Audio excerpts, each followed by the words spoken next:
On a reçu un appel d'un jeune homme qui était dans tous ses états. Il avait l'air très paniqué, il avait la voix qui tremblait.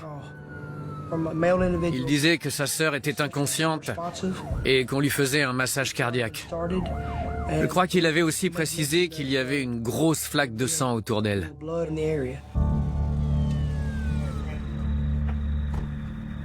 Quand je suis arrivé sur les lieux, j'ai vu sa mère et son frère. Évidemment, la famille était en état de choc. Ils pleuraient et ne comprenaient pas ce qui leur arrivait. On m'a indiqué que la victime était une pom-pom girl du lycée de Silsbee. Elle s'appelait Tristan Deely.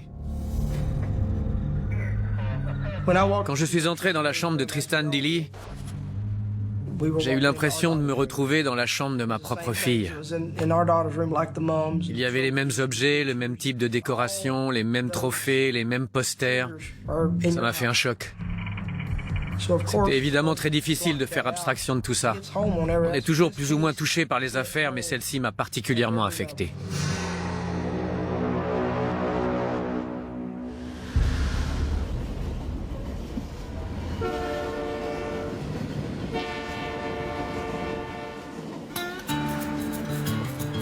Silsbee est une toute petite ville de seulement 7000 habitants. Tout le monde se connaît plus ou moins, donc il faut faire attention à ce qu'on raconte. Sinon, toute la ville risque d'être au courant de nos secrets en moins de 2. Mais on est aussi une grande famille. Ici, le football a une grande importance. Ça rassemble toute la communauté. Si vous n'assistez pas au match le vendredi soir, c'est que vous avez un problème.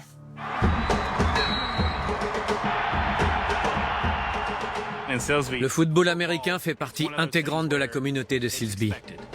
Tout le monde gravite autour. Et c'est une grande fierté que de faire partie des Silsbee Tigers. Peu importe ce qu'on fait ou qui on est très fiers de faire partie de cette équipe, de cette famille. Chaque numéro se termine par 2, 3 et Tigers. Notre numéro préféré était un chant qui s'appelle Fire It Up. Ça fait Fired Up. Fired up. Fired up and up and up and up and up.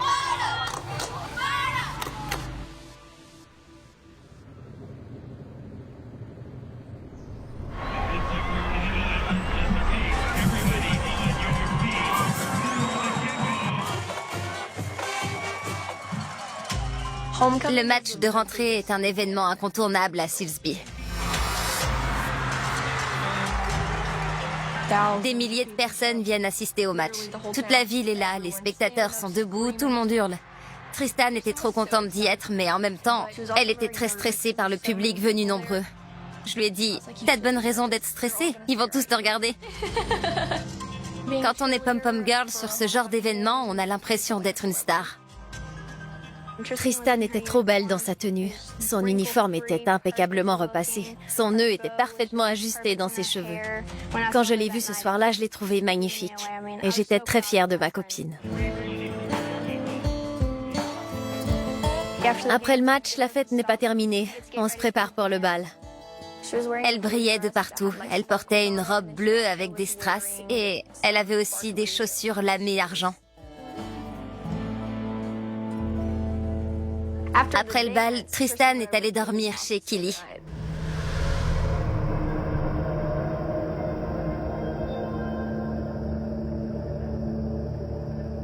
Le lendemain, quand sa mère est venue la chercher, je l'ai prise dans mes bras et je lui ai dit « Je t'aime, on se voit demain à l'école ». J'ai fait un signe à sa mère, elle est montée dans la voiture et elles sont parties. Ce sont les derniers mots que je lui ai dit.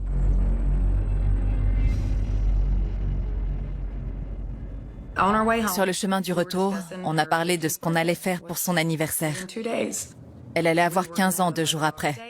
On avait prévu de se faire une soirée rien que toutes les deux, à papoter.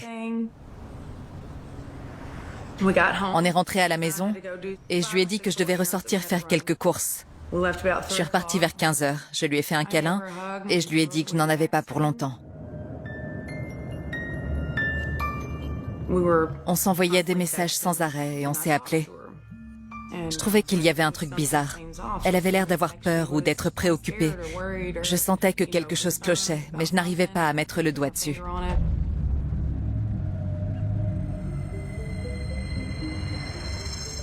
J'ai fini par écourter ma sortie pour rentrer plus rapidement. Je lui ai envoyé un message à 17h12 en m'arrêtant à l'épicerie près de chez nous pour lui dire qu'on arrivait. Son dernier message avait été envoyé à 16h44.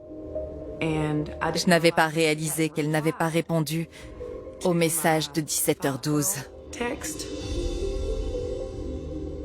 Je suis rentrée. Je suis montée la voir et lui dire qu'on était rentrés. J'ai entrouvert la porte et j'ai dit « On est rentré, Tristan ». La lumière était éteinte, il faisait nuit dans sa chambre, donc j'ai refermé la porte. Je me suis dit que comme elle s'était couchée tard, elle devait être fatiguée. Je l'ai laissée dormir et je suis redescendue.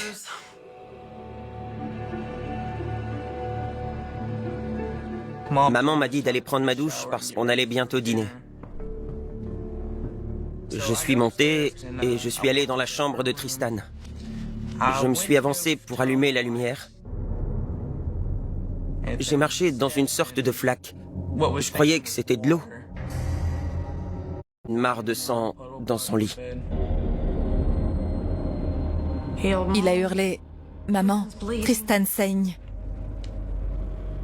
Donc là, je me suis précipitée dans les escaliers. Je suis entrée dans sa chambre et il y avait du sang partout. J'ai dit à Colby de sortir de la chambre.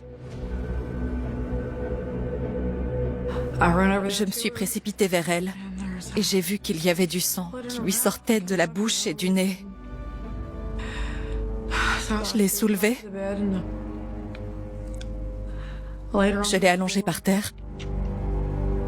Et je lui ai fait un massage cardiaque. J'ai continué jusqu'à ce que les secours arrivent. Le secouriste m'a regardé et a simplement secoué la tête. Puis, je me suis agenouillée. J'ai touché les pieds de mon bébé. Et je suis sortie.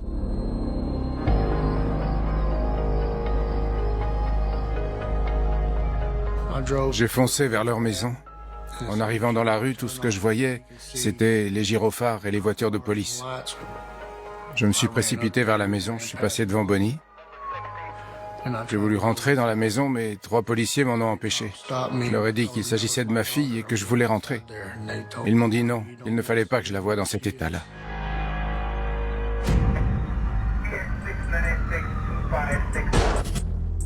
Nous avons constaté qu'il y avait un trou dans le mur au-dessus du lit de Tristan qui ressemblait à un impact de balle. Il s'agissait visiblement d'un calibre 22 Magnum.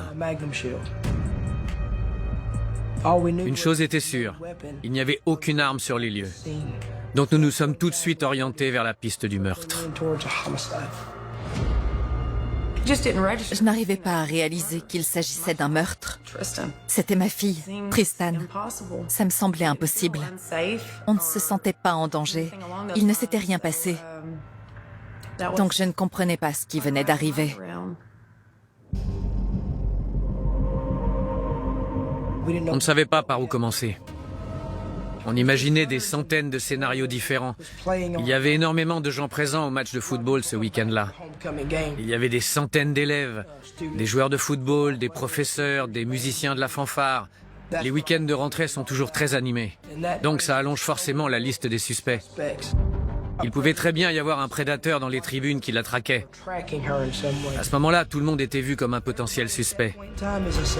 On a également dû se poser la question de savoir si cette personne allait s'attaquer à d'autres pom-pom girls ou à d'autres jeunes filles du même profil que Tristan Dilley.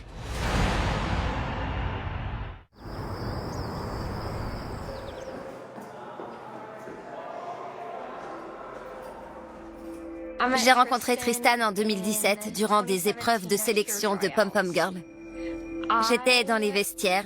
Elle est venue me voir et m'a demandé « Est-ce que tu peux m'aider à réviser cette choré ?» Je suis super stressée, j'ai du mal à la réaliser et j'ai peur de me rater. Je lui ai répondu « Pas de souci, je vais t'aider. » Et après ça, on était inséparables.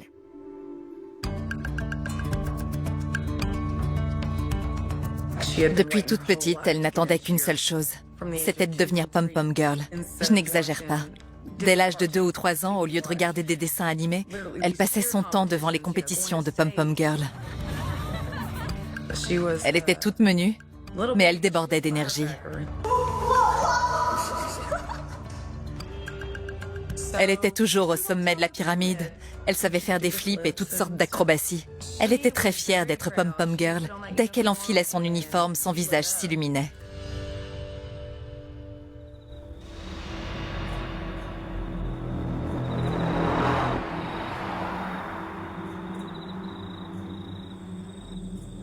Mes parents sont entrés dans ma chambre à 3 heures du matin. Mon père m'a réveillée et m'a dit « Tristan a été tué hier soir ». J'ai commencé à me passer en revue toutes les filles de l'école pour savoir combien de Tristan il y avait parce que ça pouvait pas être ma Tristan, c'était impossible. Excusez-moi.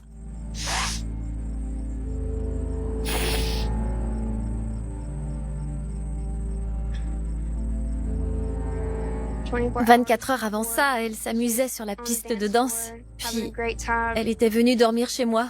Je pouvais pas imaginer qu'une chose pareille avait pu se produire. C'était impensable. Tristan m'avait envoyé un message ce jour-là pour me proposer qu'on se voit le soir même, mais je dormais quand elle me l'a envoyé. Et quand je lui ai enfin écrit, évidemment, mon message est resté sans réponse.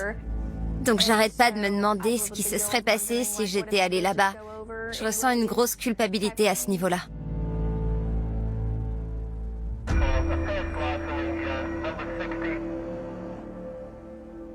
Je me souviens avoir regardé le ventilateur au plafond. Je cherchais quoi que ce soit qui aurait pu la blesser à la tête, parce que je n'arrivais pas à intégrer le fait qu'on lui ait tiré dessus. Après, tout est devenu très flou. Tous ceux qui étaient présents sur les lieux pleuraient ou hurlaient. On était tous très en colère. On voulait des réponses, mais elles n'arrivaient pas aussi vite qu'on le voulait. Tout le monde y allait de sa petite théorie. On se demandait ce qui avait bien pu se passer et pourquoi c'était arrivé. Et surtout, pourquoi elle? Ils habitaient dans une impasse où il n'y avait que quelques maisons. Donc pourquoi venir jusque-là? À moins que la personne ait eu un compte à régler avec elle. Philippe se posait énormément de questions ce soir-là. Il voulait comprendre pourquoi cette personne s'était introduite dans la maison, était montée dans la chambre de Tristan et avait pu faire une chose pareille. Je me souviens que ce soir-là, Philippe avait demandé au policier de le laisser aller voir sa fille pour la dernière fois. Les policiers ont essayé de me donner une carte en me disant si vous voyez quelque chose ou si vous entendez parler de quoi que ce soit, appelez-nous. Je me suis retourné. J'étais avec mon frère Adam. Il me disait de me calmer. Je suis monté dans ma voiture et j'ai voulu m'en aller. Un policier est venu me voir et il m'a dit « Ne faites pas de bêtises, Philippe. » Et puis, je suis parti. J'ai tenté d'appeler toutes les personnes que je connaissais. Je voulais savoir qui avait fait ça, pour faire justice moi-même. Les enquêteurs m'ont posé de nombreuses questions sur la journée du meurtre. Je me souviens que j'avais rangé la maison avant de sortir. Et à mon retour, j'avais remarqué que certaines choses avaient été nettoyées. Ça ne m'a pas alarmée, parce que Tristan avait l'habitude de participer aux tâches ménagères. Mais quelque chose me paraissait bizarre. Il n'y avait pas eu d'effraction et la maison était plus propre que d'habitude. Ça m'a donc laissé penser qu'elle avait profité de l'absence de ses parents pour inviter quelqu'un chez elle. On a donc pu concentrer nos recherches sur une de ses connaissances. Cette personne, censée être de confiance, était entrée chez elle et avait commis ce crime atroce.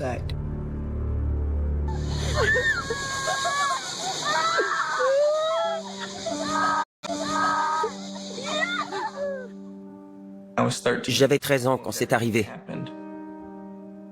Les enquêteurs ont cherché à me parler, Mais ma mère les a rapidement écartés parce qu'il s'agissait de ma sœur.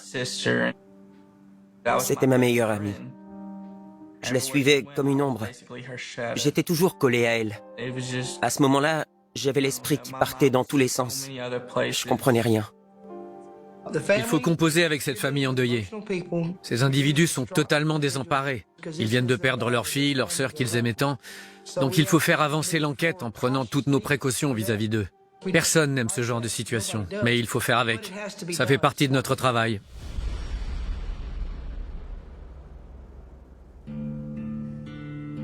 Ça a été terrible pour moi de savoir que Colby l'avait vu dans cet état-là. Même si je me suis précipitée dans la chambre et que je l'ai fait sortir au plus vite, il a quand même passé quelques secondes dans cette pièce. Et ça m'a bouleversée. Tristan était une grande sœur très protectrice, même peut-être trop protectrice. Elle était très ouverte. Elle avait toujours le sourire. Ils étaient toujours ensemble. Ils étaient vraiment inséparables. Tristan était toujours là pour aider Colby s'il avait un problème. Et c'était pareil pour elle. Colby était toujours là pour elle.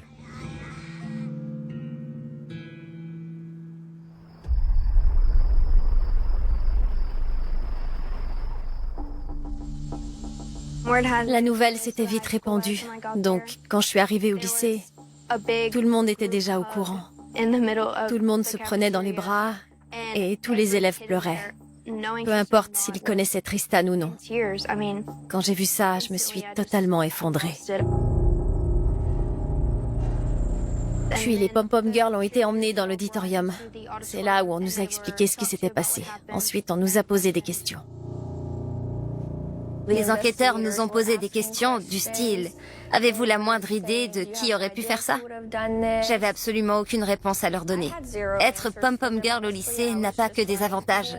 On est très populaire, on est souvent au centre de l'attention, notamment lors des regroupements d'avant-match ou pendant les représentations. Et c'était tout particulièrement le cas de Tristan. Certaines personnes étaient jalouses d'elle. On ne s'est pas arrêté à ces histoires de filles, mais on a bien étudié cette piste qui nous semblait sérieuse. Ça élargissait les possibilités. On nous a raconté qu'il y avait eu des regards et des remarques. Mais vous savez comment c'est entre lycéens. Donc on s'est dit qu'il n'y avait rien d'alarmant à tout ça. Après le bal, pendant qu'on attendait que mon père vienne nous chercher, on a discuté toutes les deux. Elle m'a dit qu'elle aurait voulu voir quelqu'un ce soir-là. Quand on est arrivé chez moi, elle a passé un certain temps sur son téléphone à discuter avec un mec, mais je sais pas qui c'était. Il fallait qu'on parle au type avec qui elle échangeait par message. Donc on a demandé à la mère de Tristan si on pouvait consulter le téléphone de sa fille. En analysant le téléphone de Tristan, nous avons relevé un échange de messages qui avait démarré à 14h52 ce jour-là. Le numéro associé à ces messages était enregistré sous le nom d'Adam. Ce jour-là. Le numéro associé à ces messages était enregistré sous le nom d'Adam. En lisant ces messages, on a compris qu'Adam avait la ferme intention de se rendre chez Tristan et que celle-ci cherchait à le cacher à sa mère. Ça a soulevé beaucoup de questions. En gros, les messages disaient « Mes parents se préparent à partir, dépêche-toi ».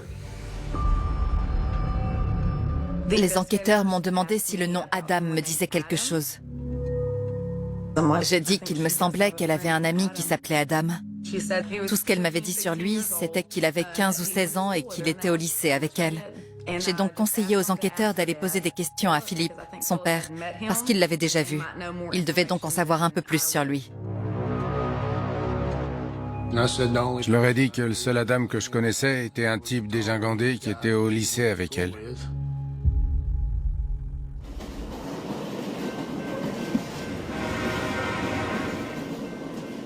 Philippe, le père de Tristan, nous a fourni un début de description. Donc on est passé à l'étape suivante, à savoir chercher à identifier et à localiser ce fameux Adam.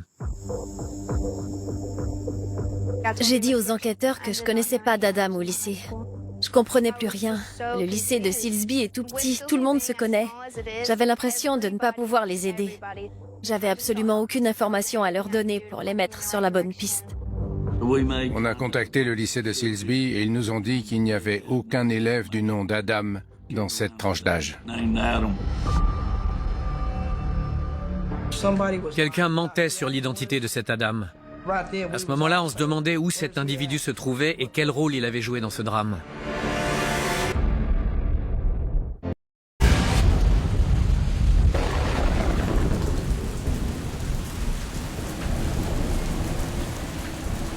L'ouragan Harvey qui a frappé Silsby en 2017 a été vécu comme un véritable cauchemar au sein de la ville. L'ouragan a détruit beaucoup de maisons et d'entreprises. Tellement ça tenait. La reprise de la saison de football avait dû être reportée à Silsby à cause de l'ouragan. Mais la communauté n'acceptait pas ce report. Les gens avaient besoin de ça. Avant la rentrée, on a tendu la main aux habitants de la ville qui avaient tout perdu. Tristan leur a donné 3 sacs de vêtements et un gros sac de chaussures. Elle était toujours prête à aider les autres, de quelque manière que ce soit. Elle était adorable et généreuse. Tristan était gentille et elle faisait facilement confiance aux autres. Je pense qu'elle n'a pas dû imaginer une seule seconde ce qui allait arriver parce qu'elle cherchait toujours à aider les autres.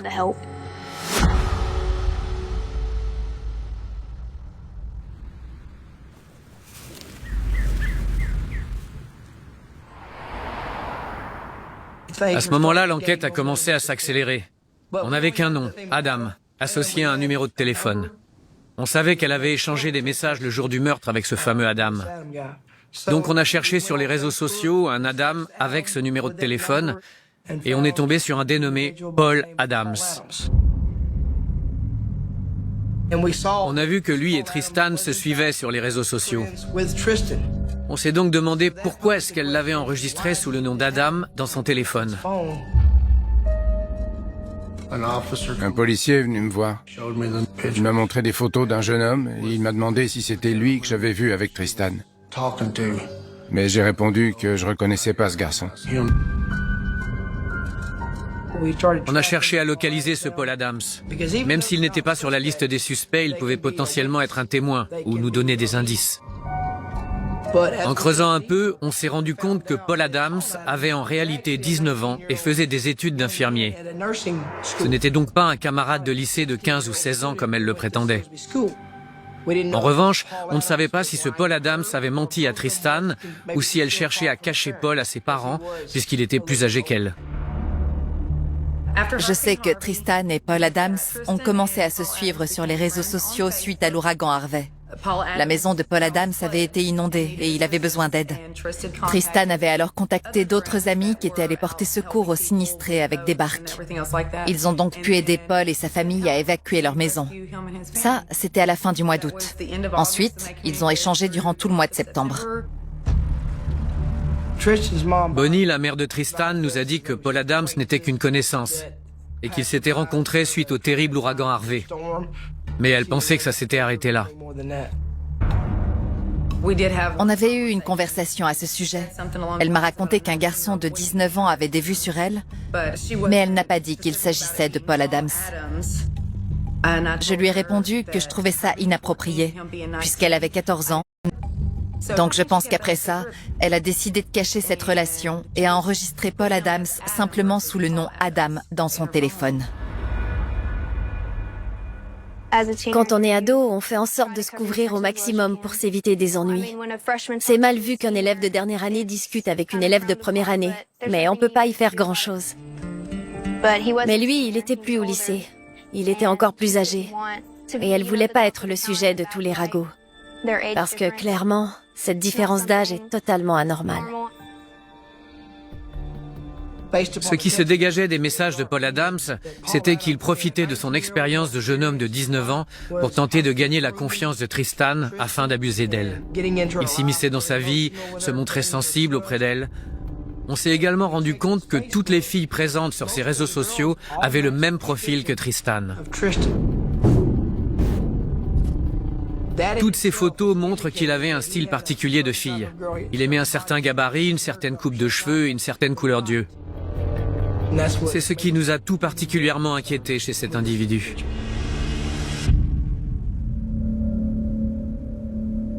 On a découvert qu'il habitait à Vaidor, soit à une dizaine de minutes du domicile de Tristan. À ce stade, on avait suffisamment d'informations pour le retrouver et aller chez lui pour l'interroger. On est arrivé à l'adresse indiquée. On a remarqué qu'il y avait une caravane juste à côté d'une maison en travaux. C'était quelque temps après l'ouragan. Il y avait de gros travaux dans la maison dans laquelle il vivait. C'était un vrai bazar. On a frappé à la porte de la caravane vers minuit. Une femme du nom de Patricia Adams nous a accueillis. Elle nous a indiqué que son fils, Paul Adams, occupait toujours sa chambre qui se trouvait au bout de la maison. On y est allé. Paul Adams n'y était pas. À ce moment-là, Madame Adams nous a dit que son fils était parti rejoindre une autre fille. Il fallait qu'on le retrouve rapidement.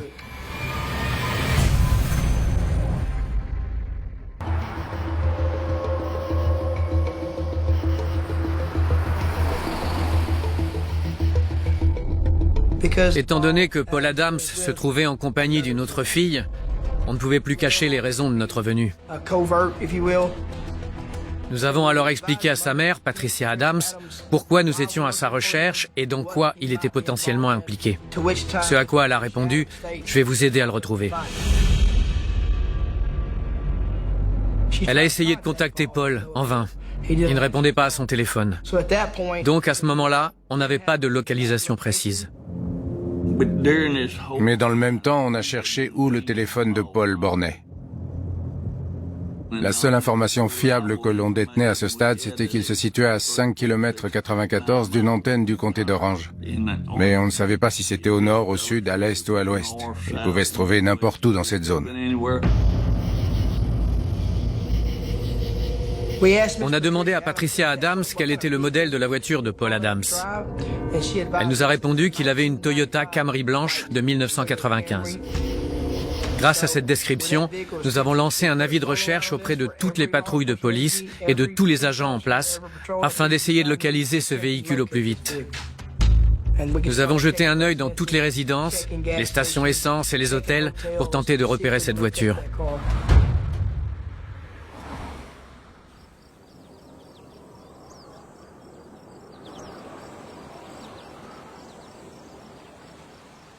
Les policiers me tenaient informé de l'avancée de l'enquête et m'expliquaient quelles étaient les étapes suivantes. Pendant ce temps-là, anniversaire. Je n'avais jamais organisé d'enterrement. Alors comment faire quand il s'agit de son bébé? Vu qu'elle aimait tellement être pom-pom girl, je me suis dit que le mieux pour elle serait d'être enterrée vêtue de son uniforme. Il y avait un match ce jour-là. Les bus scolaires avaient été affrétés pour que les élèves puissent se rendre à l'enterrement avant le match. Mais après ça, les autres pom-pom girls n'avaient plus le cœur à faire leur représentation au match de football. Tristan était celle qui réalisait les acrobaties en haut de la pyramide. Donc les filles ne savaient pas comment faire sans elle. Une amie est venue chez moi juste après le coup de sifflet final pour m'apporter le ballon du match. Ça m'a énormément touchée. Après le match de football, on s'est rendu avec toute la famille au lycée de Silsby pour faire une veillée aux chandelles. Ils nous ont emmenés dans un espace qu'ils avaient aménagé au milieu de l'école et on a tous ramené des ballons violets. C'était la couleur préférée de Tristan. On a fait un décompte et on a tous lâché les ballons en même temps. Le ciel était recouvert de ballons violets. Tout le monde pleurait. On s'est tous soutenus au sein de la communauté après ça.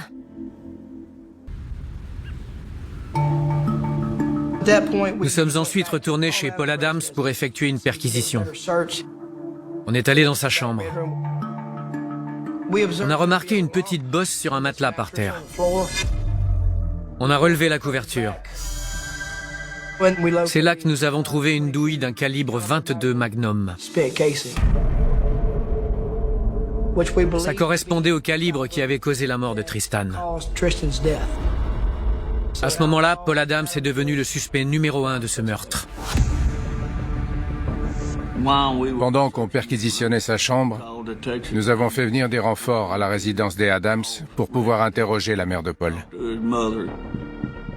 On espérait qu'il avait pris contact avec sa mère et qu'elle savait où il se trouvait. Pendant que le policier parlait avec la mère de Paul, son téléphone a sonné. C'était Paul. Elle a passé son téléphone au policier pour que celui-ci puisse parler à Paul. Le policier lui a dit qu'il devait revenir à la maison parce qu'il avait besoin de lui parler. Et il voulait lui expliquer ce qui se passait. Paul Adams était dans tous ses états. Il pleurait. Il a dit qu'il avait été en contact avec Tristan, mais qu'ils avaient seulement échangé par message. Puis il a fini par lui dire « Laisse-moi venir quand tes parents seront sortis ». Il a déclaré qu'il était dans la maison au moment où elle avait été tuée, mais qu'il n'avait rien fait. Ensuite, il nous a raconté une histoire digne d'un film d'horreur.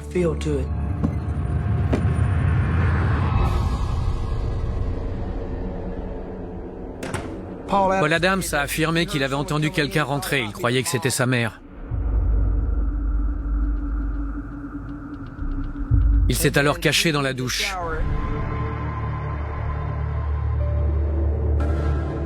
Puis, il a vu que ce n'était pas sa mère. Il a dit qu'il s'agissait d'un homme barbu portant une casquette de baseball. Cet homme à la barbe blanche avait, selon lui, plaqué Tristan sur le lit. Il entendait Tristan hurler. Il n'était pas sorti de la douche parce que l'individu était armé et menacé de la tuer. C'est pour ça qu'il n'était pas intervenu pour l'aider. Mais quand on avait retrouvé le corps de Tristan sur son lit, on avait remarqué que rien n'avait bougé dans sa chambre. Donc ça ne concordait pas avec cette version. Il n'y avait pas eu de signe de lutte.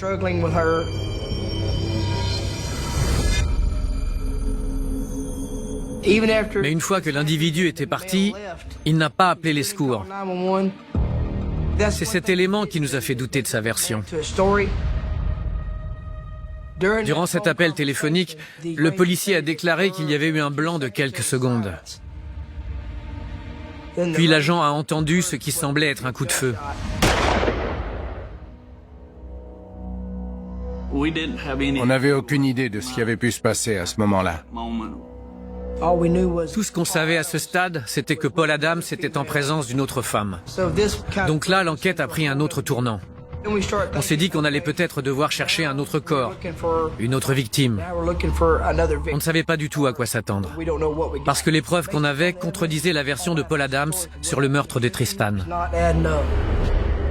Et compte tenu de ce qui venait de se passer, nous avons eu peur qu'il y ait une deuxième victime. Paul était toujours notre suspect numéro 1. On devait à tout prix le retrouver. Mais on savait qu'il avait un pistolet puisqu'on avait retrouvé des douilles dans sa chambre. Donc il était potentiellement armé. On ne savait pas ce qu'il allait faire. Alors, on s'est dispersé et on est allé patrouiller dans ce rayon de 6 km autour de l'antenne où son téléphone avait borné. Et on est allé patrouiller dans ce rayon de 6 km autour de l'antenne où son téléphone avait borné. Comme son téléphone ne bougeait pas, on s'est dit qu'il était soit blessé, soit mort. On courait dans tous les sens. Je me souviens avoir remarqué les traces de pneus dans l'herbe, au niveau du fossé. L'herbe était couchée comme si une voiture avait roulé dessus.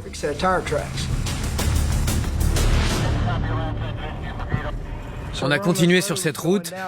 Après environ 800 mètres, on a remarqué une tente gris clair plantée sur le bas-côté avec tout un attirail autour. Il y avait également un véhicule garé à côté de la tente. J'ai tout de suite réalisé qu'il s'agissait d'une Toyota blanche de 1995, ce qui correspondait à la description du véhicule de Paul Adams. J'ai aperçu du mouvement. Il y avait quelqu'un assis par terre au niveau du pare-choc arrière et qui semblait se relever. Donc à ce moment-là, on a compris qu'on l'avait retrouvé. On a sorti nos armes, on ne savait pas du tout ce qui allait se passer. Il s'agissait d'un homme blanc. Il a levé le bras droit. J'ai dit, j'aperçois du mouvement. Je crois qu'il est armé.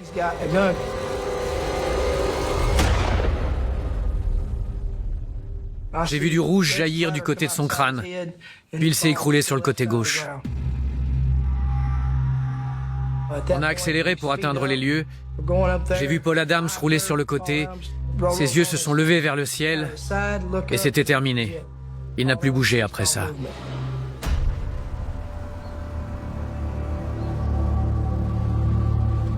Je ne pense pas qu'il était avec une autre fille. Il était parti se planquer dans ce fossé dès le début. Nous avons retrouvé des fiches sur lesquelles il avait écrit ce qui semblait être une lettre d'adieu.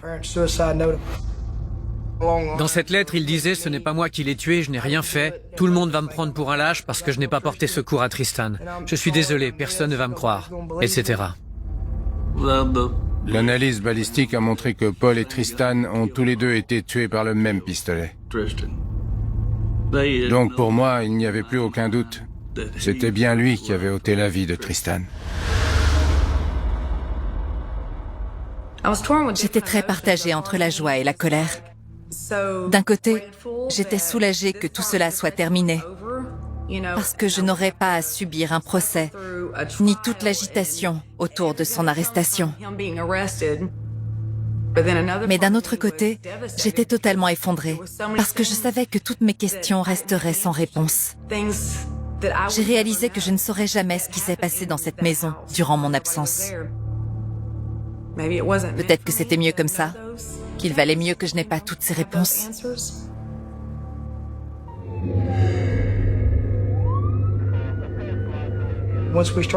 C'est en analysant ces lieux-là qu'on a pu comprendre ce qu'il était en train de préparer.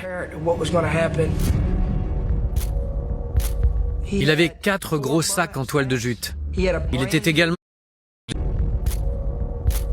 Il avait 4 gros sacs en toile de jute. Il était également en possession de 2 haltères neufs, un de 15 kg et un de 20 kg. Note dans la voiture. Enfin, nous avons retrouvé les tickets de caisse correspondant à tous ces articles. Il avait planté une grande tente devant la voiture. Compte tenu de ce qu'on a retrouvé dedans, on peut supposer qu'il avait prévu d'y démembrer des corps. Tous ces éléments portaient à croire qu'il avait prévu d'emmener Tristan à cet endroit. Il comptait lui faire du mal, puis se débarrasser de son corps dans le fossé. Mais quelque chose a contrecarré ses plans. Le dernier message que Bonnie a envoyé à Tristan ce jour-là disait « On arrive ». Je pense que ce message l'a fait paniquer. Donc il a décidé de passer à l'acte directement dans la maison.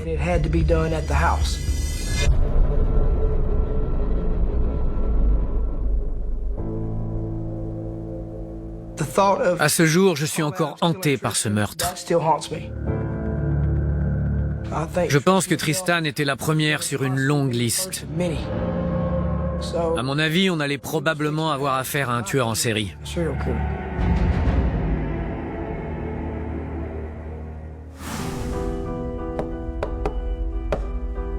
Le laps de temps durant lequel ça s'est passé était très court. Je pense qu'elle a accepté de le faire venir à la maison parce qu'il a dû lui dire qu'il voulait simplement lui parler. Il a dû la manipuler d'une certaine manière. Elle a dû croire qu'il n'allait pas bien ou qu'il était triste. Elle a fait ce qui lui a semblé être le meilleur choix. Je pense qu'elle n'aurait jamais pu imaginer les conséquences que cette visite allait avoir.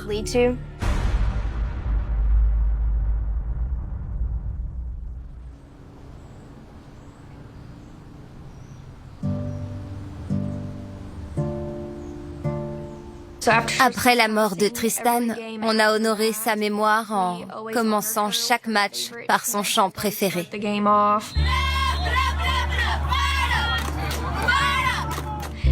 J'ai un souvenir en particulier où on faisait un numéro et on avait placé le mégaphone la représentant juste à côté de nous. La remise des diplômes a été un moment très difficile pour moi parce qu'on savait tous que Tristan aurait dû être là. Et à un moment, alors que j'étais un peu ailleurs, ils ont dit son nom. Ça a été un vrai choc pour moi. Elle était tellement gentille et bienveillante. Et tous ceux qui ont eu l'honneur et le privilège de la connaître l'aiment du fond du cœur. Elle leur manque terriblement. Depuis qu'elle est partie, on fait beaucoup plus de choses en famille. Parce qu'on ne sait pas combien de temps on sera encore là. Donc on fait en sorte de profiter de chaque moment qu'on passe ensemble. Dans les moments tragiques comme celui-là, les membres de la communauté se serrent les coudes et se soutiennent pour apaiser leur douleur. Et ils en ressortent plus forts. Grâce au match du vendredi soir et au numéro de Pom Pom Girl, la vie a repris son cours à Silsby. Et si j'ai un message à faire passer aux amis de Tristan, c'est de vivre leur vie pour elle. C'est le meilleur moyen d'honorer sa mémoire.